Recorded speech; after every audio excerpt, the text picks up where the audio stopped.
Soyons très clairs, on agite toujours l'idée que ce serait impayable, la protection sociale dans les pays à faible revenu.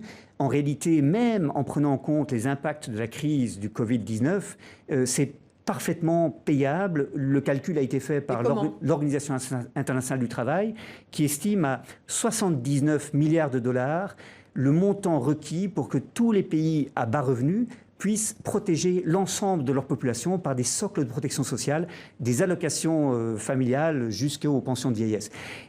Ces 79 milliards de dollars, ce n'est pas un montant exorbitant, c'est un peu plus de la moitié de l'aide publique au développement que les pays de l'OCDE ont payé pour soutenir les pays pauvres au cours de l'année 2019. C'est donc payable, c'est une question de volonté politique. Et avec le soutien de la France, d'ailleurs, moi je soutiens l'idée d'un fonds mondial pour la protection sociale, qui serait un nouveau mécanisme international de soutien à la mise sur pied de socles de protection sociale dans les pays en développement, qui consisterait en fait à encourager ces pays à investir dans la protection sociale en leur disant que, au regard des investissements qu'ils font, on va accompagner cet investissement par un soutien international pour que progressivement la population dans ces pays soit mieux protégée et puisse mieux mobiliser alors les ressources locales pour financer la protection sociale. Vous parlez d'un fonds mondial de protection sociale, on en est au balbutiement, on en est où de ce projet ?